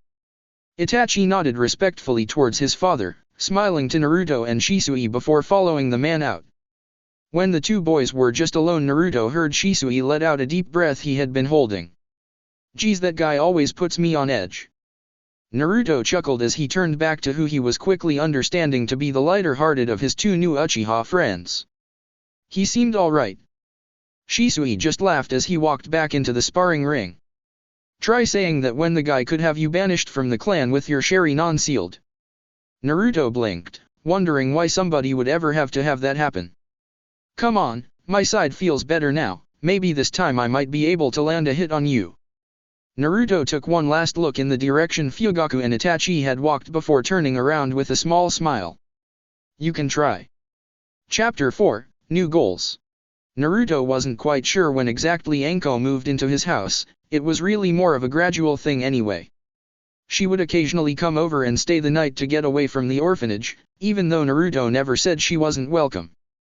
Then after a few weeks, when she realized Naruto really didn't mind her staying, she began to come more often. Gradually, she began by keeping things in the guest room, scrolls and books from the academy and even a few clothes. Then one day, when they were both eating breakfast in the kitchen, they simultaneously realized Anko hadn't gone back to the orphanage in over 2 weeks. Everything she owned was now in Naruto's guest room, which by now was no doubt hers. Naruto probably realized before even she did. He didn't mind though, it was like having a roommate. He gave her a place to stay where she wouldn't be mistreated, ignored, or abused, and in turn she brought back some of the noise into his life that had left him when his parents died. It only helped that the two had managed to become fast friends in their months at the academy, mostly inseparable in or outside of class. Theirs wasn't the only bond formed. In those same months, Naruto would repeatedly come over to the Uchiha district and train with either Itachi or Shisui. On occasion the two would even come over to the Namikaze estate, neither of them mentioning the strange situation of Naruto practically living with Anko. They two became friends, good ones too, and by proxy they became friends with Anko, helping her train as long as it wasn't too inconveniencing. Nowadays in Naruto's free time he would either find himself hanging out with Anko or Shisui or training profusely with Itachi. What had started out as a method to help train and find each other's weaknesses to overcome them had become a full-blown rivalry. It was all in good sport though. Outside of training or the academy the two would be just as friendly as Naruto was with Shisui. Naruto had tried to introduce the two Uchiha to the wonder that was ramen, yet only Anko really took to it with the same passion as he did. Growing up with food in the orphanage, Anko could find the simplest of dishes more than delicious. Strangely, that seemed to apply even more to anything Naruto cooked for her. Of course, Anko wasn't an ungrateful or lazy tenant. She pitched in so she would feel she wasn't taking advantage of Naruto. Growing up in somewhat of a communal situation, despite not actually being a part of that community in the orphanage, Anko had picked up the skills to properly wash her own clothes and sometimes even cook for Naruto. The first time she had though, Naruto had been quite violently sick that night. He hadn't even thought that was a possibility with the fox sealed in him, but somehow she had found a way. Over their time spent living together, Naruto taught her how to cook in the same way his mother had him. Eventually, her dishes were palatable, yet both agreed it was better when Naruto cooked, not that he minded at all. Their training also kept them busy, with their skills growing in leaps and bounds with each passing day. Sometimes, Anko would look on anxiously at him, feeling distant. He really was a genius like his father. She almost wanted to shrink away and disappear. He was so bright compared to her, so far ahead of her. However, Compared to the rest of their class, she was the 4th-ranked student behind Shisui, with Itachi and Naruto always switching places for top-ranked. She had found her own, slightly less serious rivalry with the same brown-haired Inyazuka she had fought in their first sparring session, Hana as she had found she was called. They would be mock enemies in class, always competing against one another, generally with Anko coming out on top. It did push the girl to train harder though, surprisingly reaching out beyond her limiting clan techniques, although she still wasn't anywhere near Naruto, Itachi, or Shisui. Over time Naruto opened up more with his emotions, slowly breaking down the wall that had been built when his parents died. He shared more with Anko and eventually with Itachi and Shisui as well. He still hadn't told anybody about the burden he carried, but he thought he eventually would. He just hoped they wouldn't think differently of him for it. Anko too shared more and more, of her experiences growing up, of the orphanage, and of her brief time with Aoi. They were happy as a group and it stayed that way through the year. Eventually, their comfortable equilibrium was broken, by a knock on the door of all things. Naruto and Anko were out in the back of the house, training as usual, seeing as they had just gotten back from the academy.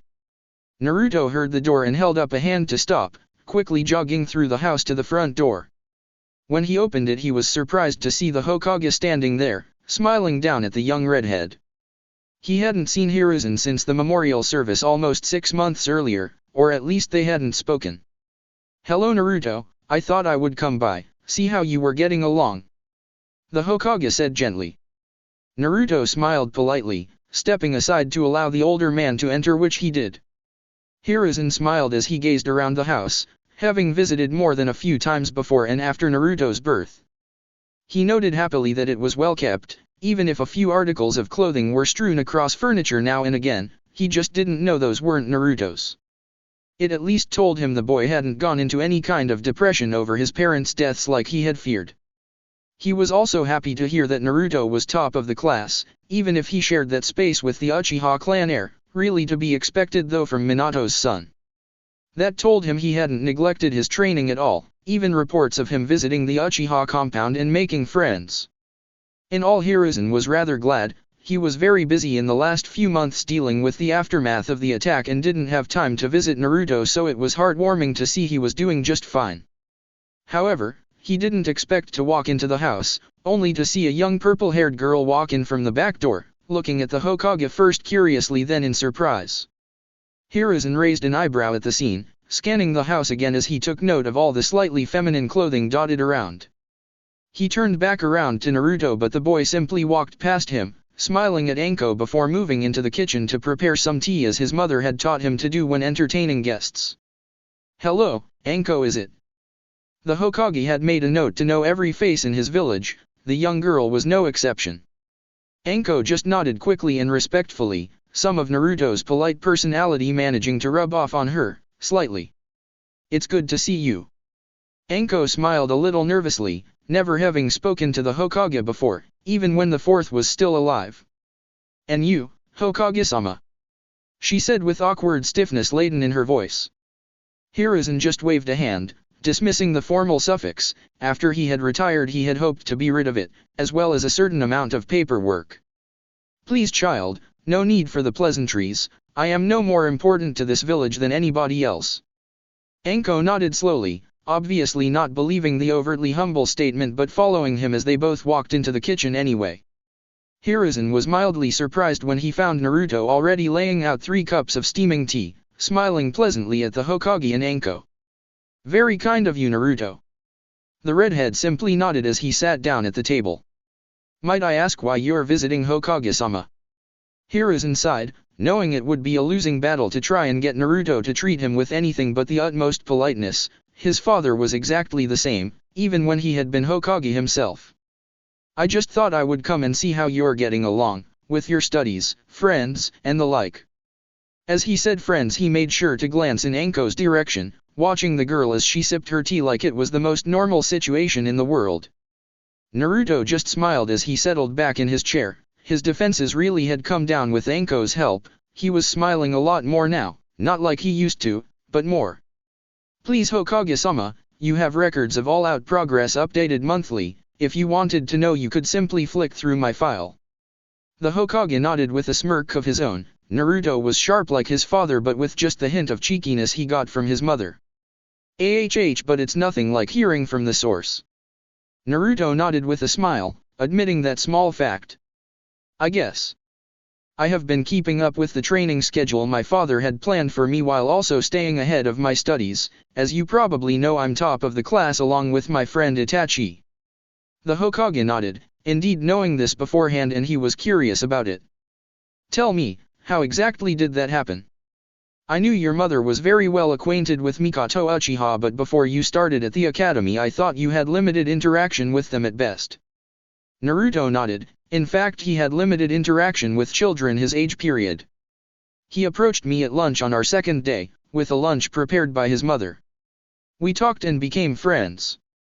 We train together every so often too. I think he sees me as somewhat of a rival. I see him the same way. Hiruzen smiled as he sipped his tea. A rivalry was always good to push students harder as long as it didn't get too out of hand. Very good, and I assume you met Shisui through him. Naruto shook his head with his own smirk. It felt somewhat good to have information the Hokage didn't, no matter how inconsequential. No, we became friends after the first sparring session of the academy. He likes to have a partner who can keep him on his toes but doesn't have the same style of fighting as him. The Hokage nodded, somewhat surprised at how civil and mature Naruto could be as he talked. In his opinion it was nothing how a 6, bordering on 7-year-old should be, but there was little he could do about the strange precociousness. Finally Hiruzen turned his gaze to Anko, the girl still sipping away at her tea slowly, so far staying out of the conversation. And how did you two meet?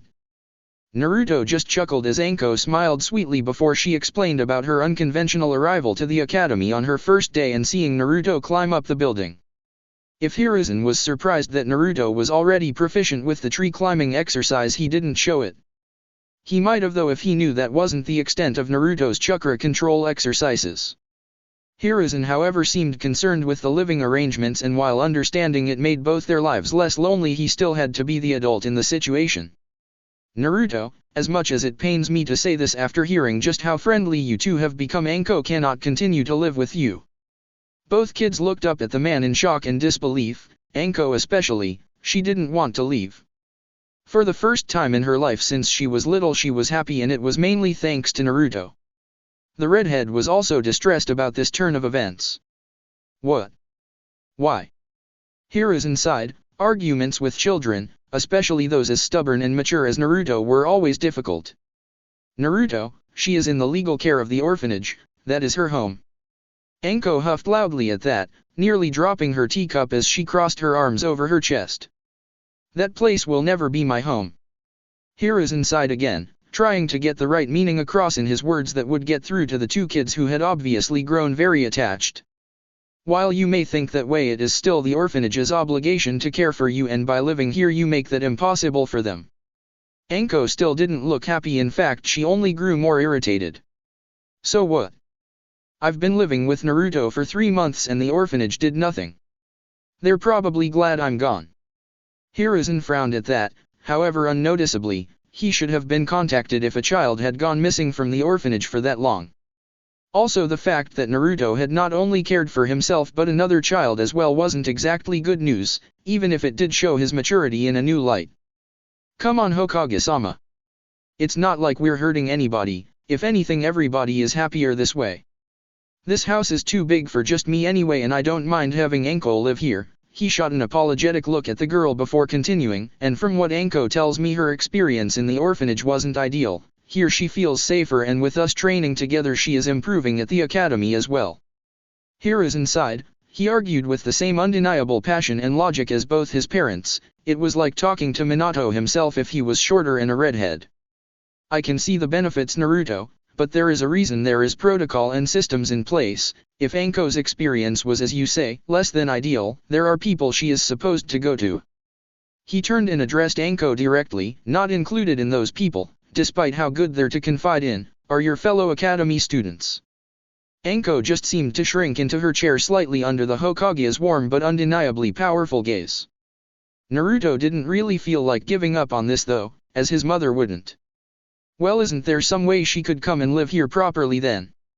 Anko looked up and around in surprise at the redhead.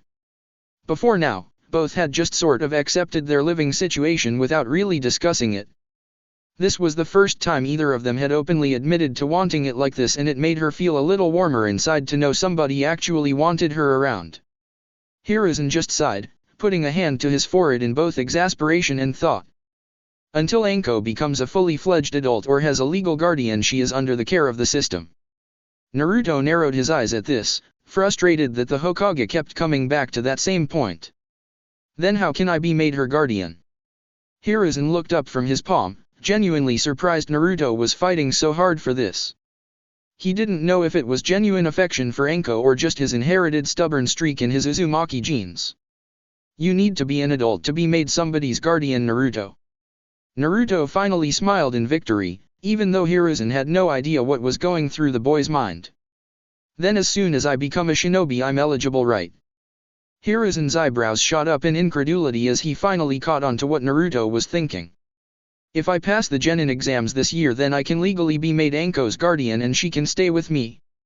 Hiruzen finally sighed as he nodded slowly, only increasing the smile that spread across Naruto's features. Then just you watch, I'll pass the exams, believe it. Hiruzen tried to keep his mirth from showing as he stood up, walking towards the door with a smile. Very well, in the meantime I think it wouldn't be too much to allow Anko to stay with you, call it a trial run. Naruto was a little shocked and relieved at the Hokage's concession as he followed the older man to the door. But be warned, if you don't pass the genin exams the Anko will have to return to the orphanage. Naruto just nodded with determination even as the Hokage left, leaving the two shinobi in training with a lot of thoughts. Naruto returned to the kitchen where he found Anko, just staring at him with a mix of awe and gratitude. Why did you fight so hard for me? I mean, why go out of your way just for me? It's not like I'd be disappearing. Aren't I just a lot of trouble? Naruto only smiled kindly as he gently hugged the shocked girl, pulling away with a smile. You're my friend. And you want to stay, right? He began to walk back outside to the training ground, not forgetting what the Hokage had interrupted with his visit. Plus it would be way too quiet around here if you left. Anko smiled until she got the other meaning in Naruto's words as a playful scowl made its way onto her face. Hey. The months passed even more quickly after that, as Naruto really threw himself deep into an all-consuming regimen of training. He never forgot Anko though, making sure he always had time for his friends through his busy schedule. He mainly focused on chakra control though, using every trick in the book for one reason, the clone technique. It was supposed to be the simplest jutsu in a shinobi's arsenal, requiring literally the bare minimum of chakra to form, too little.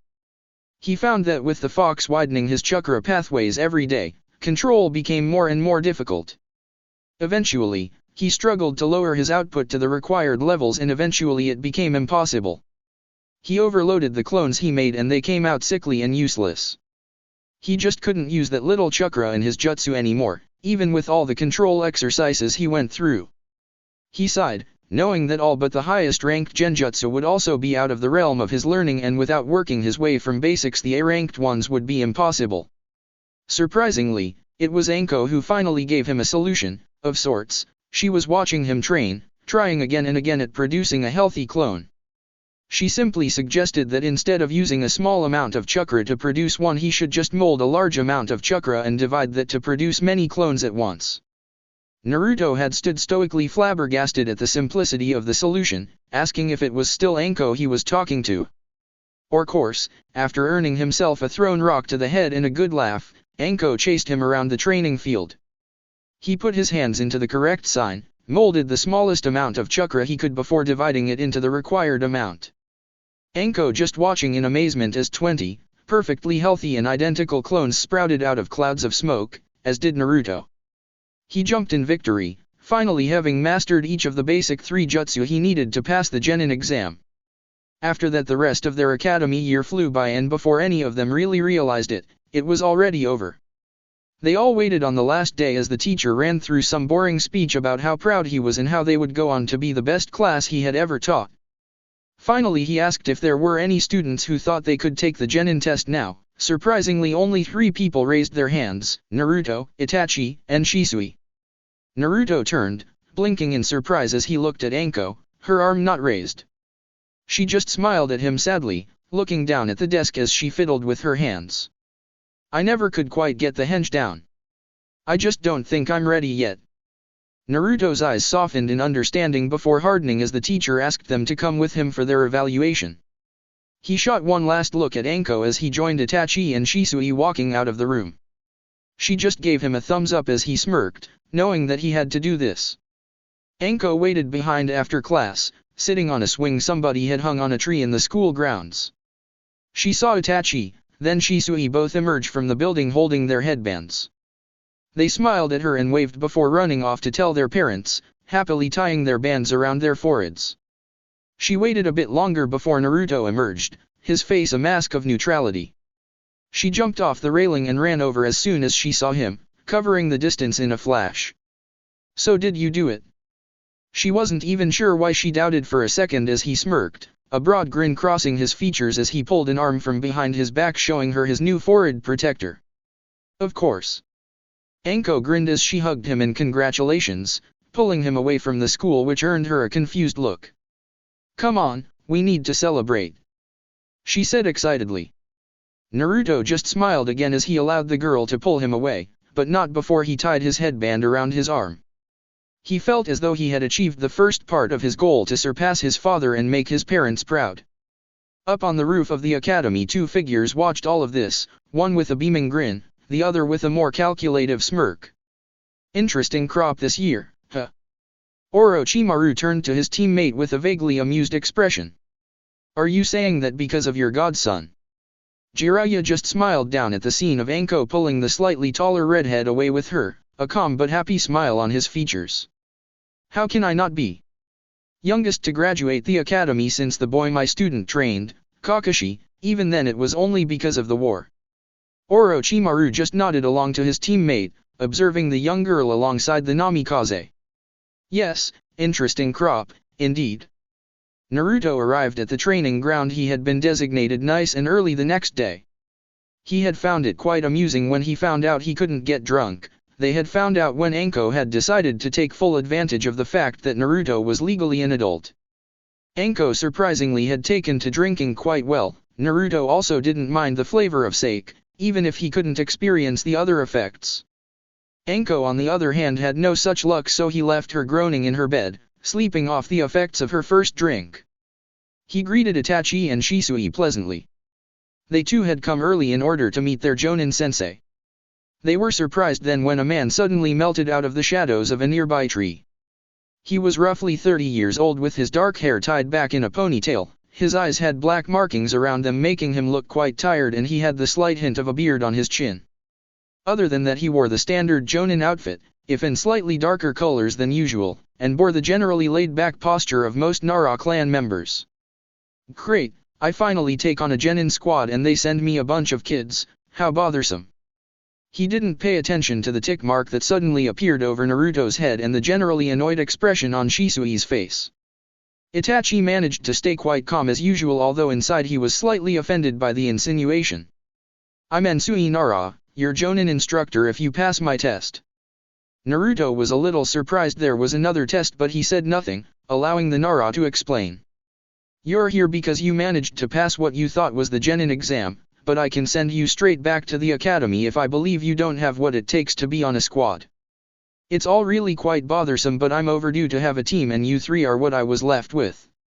Again he got the same responses, Naruto getting agitated, Shisui getting annoyed, and Itachi, well, he was Itachi. Basically, if you want to be genin you have to land a hit on me dash. Before he could finish his sentence, Naruto had shot forward in a blur of red, forcing Ensui to suddenly duck back as the boy sailed over his head. The lazy Nara blinked in surprise before ducking to the side again to avoid a fast spinning kick. The boy's speeds were very impressive for a kid straight out of the academy, at 7 no less, hell they were above average for a Chunin. It made him wonder just how hard the kid trained. Likewise, he didn't get much more time to explain before Naruto suddenly dived out the way, revealing Shisui behind him, hands in a tiger seal. Ensui only had a moment to think before he had to dive out the way of an enormous fireball that would have burned him to a crisp. Unfortunately, that put him straight in the path of Itachi, Sharingan blazing as he quickly tried to intercept the man. Ensui easily batted the boy away, and before anybody else could try anything he crouched with his hands in the rat seal. Before any of the new genin could do anything, they were suddenly stuck in place. Looking down, they all saw their shadows linked to their senseis. As he stood up, they all found they copied the action, settling into the man's natural slumping posture. Bothersome. At least you all have decent teamwork.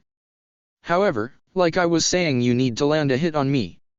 He pulled out a stop clock from his pocket as the 3 7-year-olds copied the phantom action, in 1 hour. If you do that, then you are officially genin of the leaf. And with that, the man promptly melted into the shadows, disappearing before the three were released from his possession technique. They just stood there a moment, getting their bearing as they regrouped, nodding at one another as they knew what to do. They took off into the forest, moving in the direction they knew would be best to hide in. None of them were particular trackers, but Naruto's ears were honed to the point where he could accurately tell the difference between animal and human footsteps. Using that, he took the lead, listening out for any signs of their sensei. Shisui took the middle as he had the most powerful jutsu in his arsenal, being able to create a larger fireball than Itachi. Itachi naturally took up the rear, using his Sharingan to make sure they didn't miss anything. Eventually Naruto caught onto something, raising a hand to halt their small group on a branch. He looked at Itachi, who just nodded. Having also noticed the signs of somebody coming through here, his Sharingan picked up the minute details. They quickly formulated a plan as they slowly approached the clearing they were sure their sensei was hiding in. Shisui stood on a high branch looking down over the clearing as he began to mold his chakra, drawing in as deep a breath as he could muster. Ensui simply hid behind a tree in the clearing, hoping the kids weren't good enough trackers to find him. That way he wouldn't have to take them as a team and he could just go back to lazing about and taking an occasional bothersome mission when necessary. However, it quickly became evident that wasn't going to be the case as his eyes widened and he forced chakra into his feet. He managed to get up in time to avoid the massive fireball that obliterated the trees he had just been hiding in, leaving only scarred and charred, blackened earth behind. He blinked dumbfoundedly in surprise before he had to suddenly dodge a fist that would have struck him straight in the face. He swiveled on his heel, staring straight into the one-tomo Sharingan of Itachi as the young Uchiha narrowed his eyes. His attacks came fast, but his counter-attacks came even faster. It didn't particularly press the experienced Jonin as the boy was still just a genin, but it didn't leave him much room to think. Quickly the Uchiha was joined by his clansmen, the two teaming up and covering the other's weaknesses. This actually put the lazy Nara on edge, forcing him to think quickly to avoid the well-timed and almost choreographed move that slowly forced him into the clearings, even if neither had actually landed a hit yet. He was so preoccupied with fighting the two of them and trying to prevent them from landing a blow that he almost forgot about the last member of the group. He could only look up in time to see Naruto falling from a high branch, his fist cocked back for a blow. Ensui suddenly grabbed Shisui, using the boy's lack of Sharingan to his advantage as he pulled on his arm, swinging the boy up and throwing him at the approaching Naruto. As if it had been planned all along, and in a very impressive display of mid-air acrobatics, Shisui just reached out a hand, grabbing onto Naruto. The Uchiha twisted his body in the air, pulling Naruto down as he did so and only adding to the boy's already impressive speed. Already caught off guard, Ensui tried to twist out the way, but Naruto just managed to clip the man's shoulder, earning them the hit they had been working for. He span, expecting another attack, but quickly realized that the three genin were just standing there, looking rather amused as Ensui sighed tiredly. All right. I'll give that you three are impressive to land a hit on me. He suddenly became very serious, more so than looked natural on Nara's face. You three are now genin of the leaf, fully fledged shinobi, and legal adults, and as such you are now expected to behave as such. You will report to the same training ground tomorrow at 10 for missions. For now you have the rest of the day off. He relaxed again, returning to his slumping posture. Congratulations, even if it is incredibly bothersome. The three newly minted genin just smiled. They knew they were going to have fun with this. That's it for part 1. Thank you for watching and see you on the next video.